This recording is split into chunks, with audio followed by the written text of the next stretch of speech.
माँ वैष्णो साक्षात शक्ति का रूप है।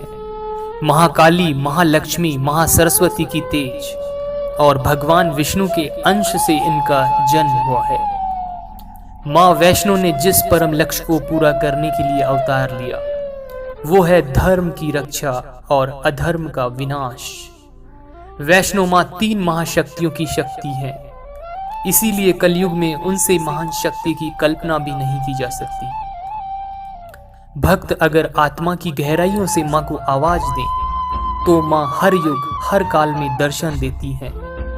शायद अंतरात्मा की यही पुकार थी जिसे सुनकर कलयुग में भी माँ वैष्णो ने कन्या के रूप में पंडित श्रीधर को दर्शन दिए। माता की पहली यात्रा में दर्शन माँ कोट कंडोली का होता है।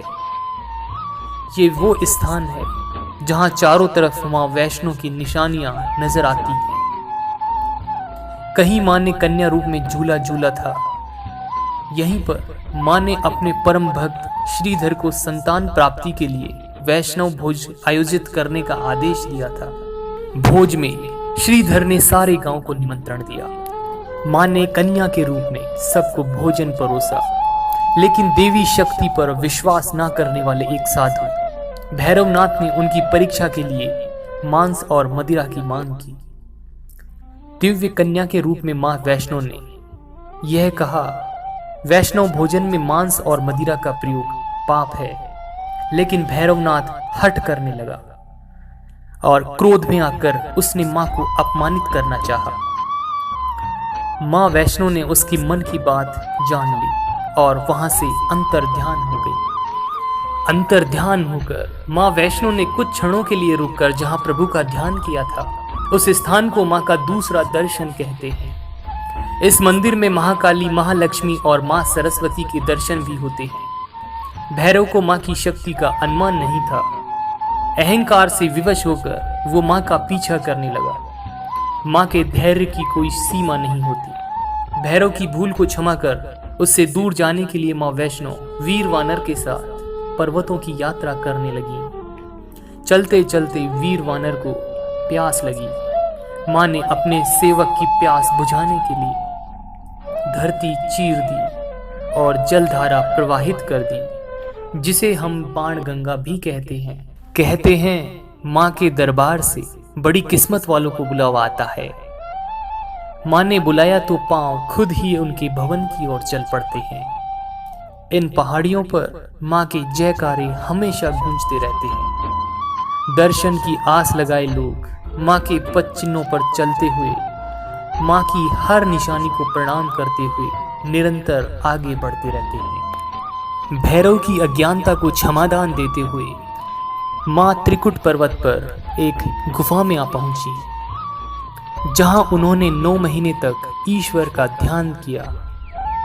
लेकिन एक दिन उन्हें ढूंढते हुए भैरव वहां भी आ पहुंचा। मां ने उसे अपनी भूल सुधारने का अंतिम मौका दिया और अपने त्रिशूल से गुफा की दीवारें तोड़ दूसरी ओर निकल गई और इस गुफा को गर्भजून के नाम से भी जाना गया। मां का द्वार सबके लिए खुला होता है। यहाँ ना रिश्ते होते हैं, ना बंधन होते हैं, ना उम्र होती है, बस भावना होनी चाहिए। मां पल के बिछाएं हर आने वाले की प्रतीक्षा करती रहती हैं। गर्भजून से निकलकर मां पर्वतों पर रहने लगी। हर दिन भैरव की भूल क्षमा करती रही, लेकिन अपने विनाश को निमंत्रण देता हुआ भैरव फिर से मां के भवन तक आ पहुंचा। भैरव अब तक मर्यादा की सब सीमाएं पार कर चुका था और वह किसी भी तरह से मां को अपमानित करके मां को स्वयं से छोटा सिद्ध करना चाहता था। अब उसका संहार आवश्यक हो गया था। मां वैष्णो ने स्वयं को महाकाली, महालक्ष्मी और महासरस्वती तीनों महाशक्तियों में विभाजित किया और भैरव का वध करके धरती को उसके भार से मुक्त किया।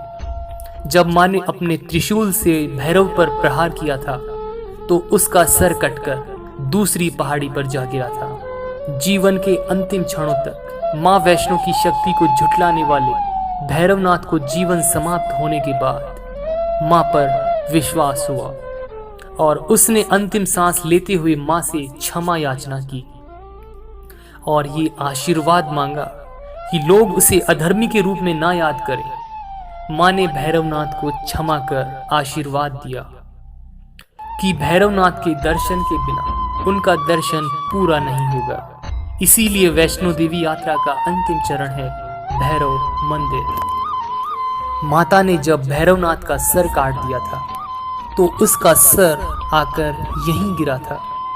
माँ वैष्णो का दर्शन भैरवनाथ के दर्शन करके ही पूरा होता है।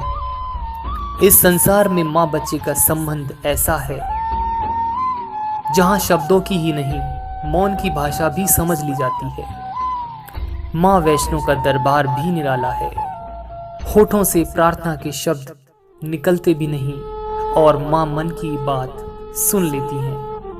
माँ सबकी झोली भरती हैं। इस द्वार से कोई खाली हाथ नहीं लौटता। दर्शकों, आप सभी की मनोकामनाएं भी माँ तक पहुंच गई हैं और माँ का आशीर्वाद भी आप तक जरूर पहुंचेगा।